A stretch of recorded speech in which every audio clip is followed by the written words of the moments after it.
So now I'm going to show you how to create a custom email with your website domain. So if you want to have something that says info@yourwebsite.com or contact@yourwebsite.com, this is the way to do this. So first off, you need to go and log into your SiteGround account. So if you don't have this already there, I'm on my.siteground.com. I've already logged in. Also, you can go to Google, just type in SiteGround, and just click on the web hosting tab and just log in through there. And once you're back on the screen, go up to the top where it says websites, click on this, and then simply go to the Site Tools button right here, click that right there. And then you should have this thing showing that says email accounts. If you do not, you can go over here to the left side, click on that and go to accounts as well. So I'm gonna go here and click on email accounts. So now here's where you create your actual email. So it's super simple and easy. So for me, I'm going to put contact, and then it's gonna say @dailywebdesigntest.com. So essentially the email would be contact@dailywebdesigntest.com. And the password here, you can generate your own password or you can make one your own. So here's asking for a password. So I'll just go ahead and click generate, and then I can copy this.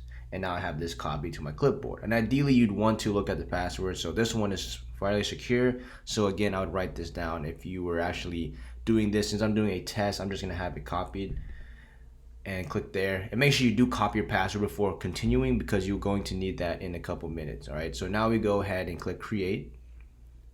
And now we have this email down here. So now this new email, contact@dailywebdesigntest.com, is right there, and you clearly show how much space you have. So if you're only sending emails, that's quite a lot of space. However, if you decide to send pictures or videos, you will need some more space. So if you want to increase that, simply click on these three dots over here to the right, and then go to change quota, and then you can easily just drag and drop it here. The max right now currently says 2,000 megabytes. So depending on what fits your needs, that's what you'd have to go with, and click confirm. And now the quota has increased. Now if you did want to have more space, then you would have to most likely upgrade to a more premium web provider. Google does have one, but it is about $5 or so plus a month. You would have to check on the pricing when I'm filming this video. I'm not too sure if it's going to change or not by the time you check it, but there are other alternative email softwares and providers out there that can increase your limit and send you much more spacing and more customization. But since we are using SiteGround, we're limited to the ones that they have here. And then next we have the password, mail configuration. But ideally this right here, log into webmail, is where you'll actually go and check your emails. So click on this really quick.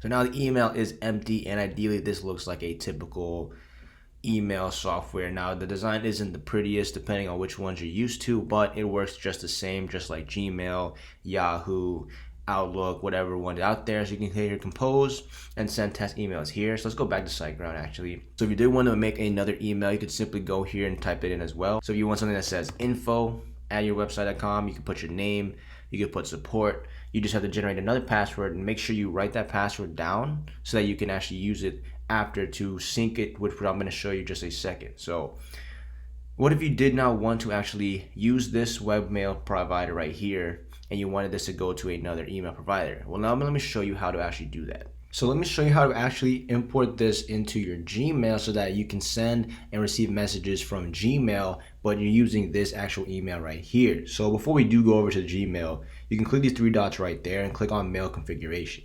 So if you already have stuff currently selected, such as Outlook, Windows, or even your iPhone or Mac, you could connect it through here. However, I usually do it the manual setting way, and currently you will want to have these actually saved up right here. And then also you have the default mail services as well. But let's keep this up right here, and let's actually go to Gmail. So here I am on Gmail, and I'm going to go and click on the settings tab right here. Now if you're not using Gmail, then obviously you're going to have a different perspective, but usually most people I know have Gmail, but ideally the same process would fit. SiteGround does have additional blog tutorials for other services that email providers use out there, but I feel most people who are using this would have Gmail at least. If not, you can create a Gmail account and then follow along here. So let's go ahead and click on the settings tab, then go to the settings option right here, and then next you want to go up to the accounts and import. And then here we have these two options right here. So we have send mail as, and then we have check mail from others. So let's click on add a mail account. So under the check mail from other accounts, click on this, and then just type in the email address So contact@dailywebdesigntest.com, hit next, go ahead and hit next again. So here you just type in the username, which is the email you just set up. So copy that right there, and then copy and paste the password that you just saved and copied from the SiteGround hosting. And if you did happen to misclick and you lost that and you use the generate option to where it's something crazy you can't remember, just click back to the three dots and go to change password and generate another one, and then simply copy and paste that again. And then here for the daily, right here for me, the POP server, erase the mail and just put your actual website. So that's my website right there. And then I put 995. And then I'm gonna go ahead and click on the sleeve copy retrieve message on the server, and also use secure SSL settings. And click on add account. So it says your mail account has now been added. So would you like to retrieve mail from this account as well? So here I'm going to continue and click on next. Now if you don't want to do this, you don't have to, but I want to be able to send mail from my Gmail as this email here. So let's go ahead and click on next. And the name I can put Daily Web Design. I mean, you could literally change this, but just note that this would be the name people see when you send out email. So if it's your name, I would probably put your name. You could put your name, so it could be Jess support, Jess contact, Jess Daily Web Design, whatever you like to do for this. And again, you can change this when you want to, but we can also treat it as an alias. Now I'm gonna click on next step. So for the SMTP server, this is going to be your website. So mine would be dailywebdesigntest.com. Then the username would be the email I use. So let's go dailywebdesigntest.com. And then the password would be the password we copied. So let me just double check all of my spelling. And then I'll actually have to change the port to 465. Make sure you have SSL recommended checked here. And I'm gonna go ahead and click on the add account. Now I actually have to check and verify the confirmation code. So in order to do this, let's go back to SiteGround and then click on the three dots here and then go to the login to webmail. And then this will open up our webmail to show us that we should have received one mail here. So let's click on this one. And here we go. So click on the Gmail confirmation. And I'm gonna copy this confirmation code. And then just go back to Gmail, copy and paste that, and then verify. So now we currently have that set up. So now here it says when replying to a message, I like to put the one that we actually had replied from. Okay, so now we have this mail here. So let's actually go ahead and copy this email. And let's go ahead and send a test email. So I'm gonna compose something from this Gmail, send it to this. Let's do a test, and let's go ahead and hit send. So now you see here we have a message from myself sending to my Gmail from the contact at Daily Web Design Test. So I click on this and it was sent to contact Daily Web Design Test. So now we see that it works. Now you could always test this with another email that's not the same and see if it works here. But if I were to go and say hello and hit send, you'll see that it replies back.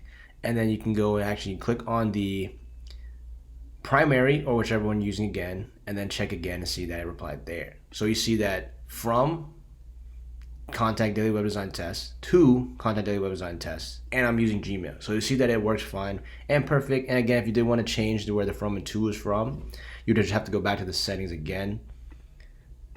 Click on the settings one more time, accounts and import, and then just switch that to your Gmail. So if you did want to use your Gmail again, then I would obviously make sure that you use your Gmail when you send it, and then click this option here too as well. But right now I like it with this way because I usually use one Gmail account for my business email website, so I don't have to deal with any issues or like making sure other email companies are sending me to the wrong email address. So ideally, if you did want to do this, I'd probably make a new Gmail account specifically just to receive emails for this new email you created. And then you also have Gmail confirmation. So again, this is another code which you see that was the exact same thing that the one on the SiteGround. See how it sees showing up on the back end for SiteGround's email provider? You're seeing the exact same stuff on Gmail. So now you know that everything's working out, and now you have an email right there.